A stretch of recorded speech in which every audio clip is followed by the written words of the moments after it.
315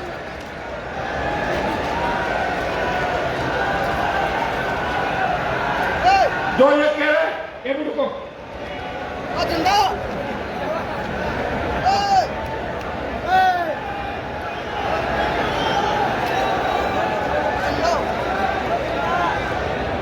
अनुच्छेद 315 ये कह रहा है कि राज्य लोक सेवा आयोग में कम से कम आधे से ऐसे होने चाहिए जिनके पास 10 वर्षों का सरकारी सेवा का अनुभव हो।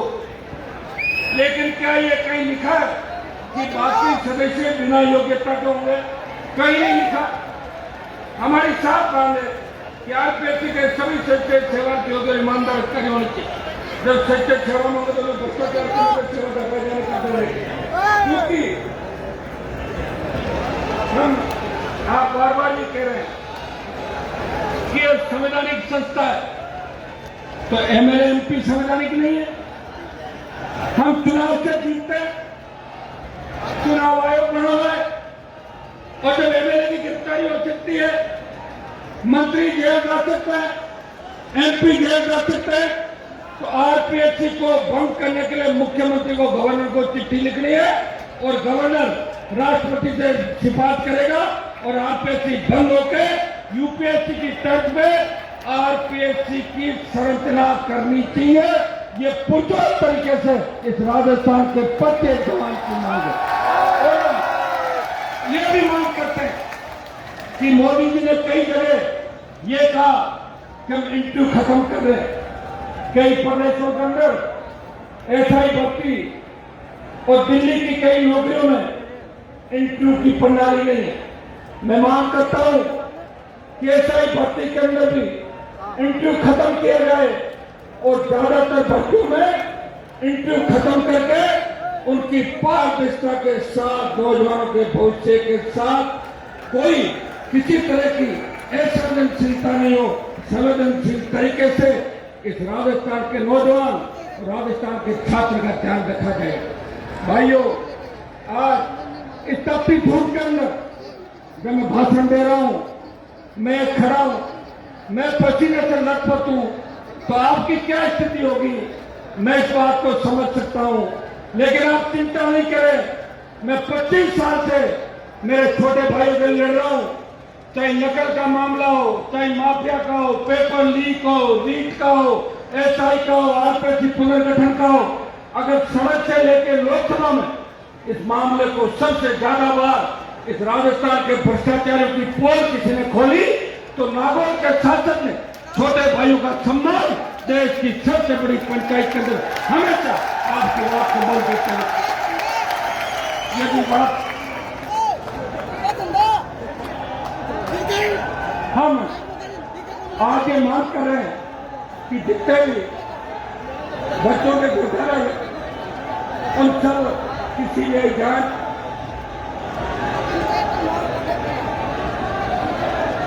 एक सबसे बड़ी दिक्कत है कि सरकार बजट में घोषणा करती है कि 1 लाख जवानों को रोजगार देंगे, 4 लाख को रोजगार देंगे, लेकिन वो रोजगार किसमें देंगे? नरेगा में देंगे या सरकारी पद भरेंगे? इसके बारे में कोई कहना नहीं। क्योंकि जो भी एग्जाम होता है वो तो नकल और उसके बाद रद्द करने को लेकर आंदोलन करते रहते हैं। बल्लाल सरकार का बेटे का जो एग्जाम हुआ उसमें ओएमआर सीट ही गई, उसमें नहीं इन्वेस्टर के दस्तखत और मैं उस छात्र के दस्तखत जो एग्जाम दे रहा है।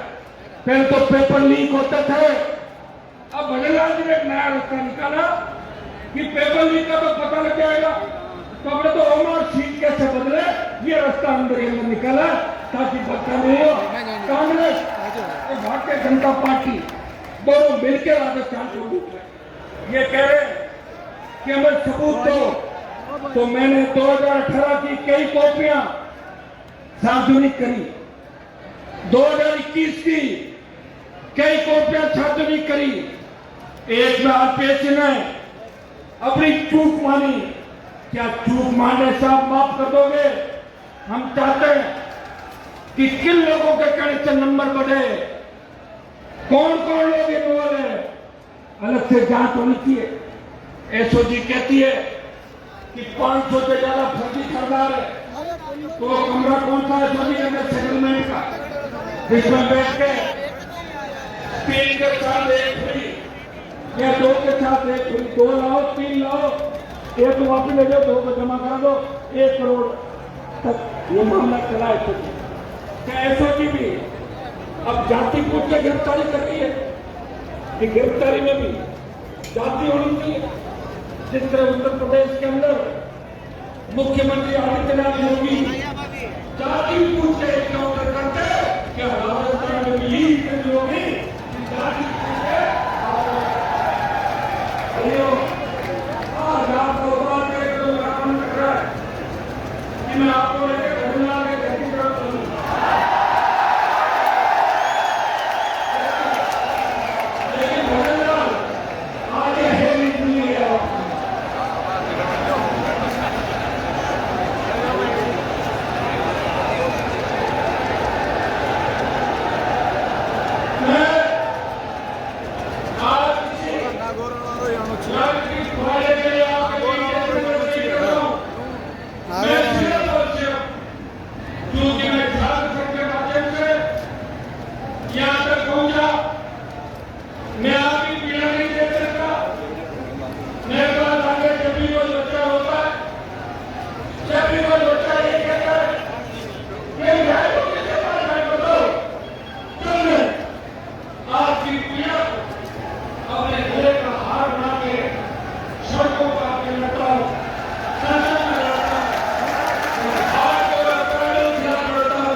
कल आंदोलन हट गए, हर काम बंद होगा।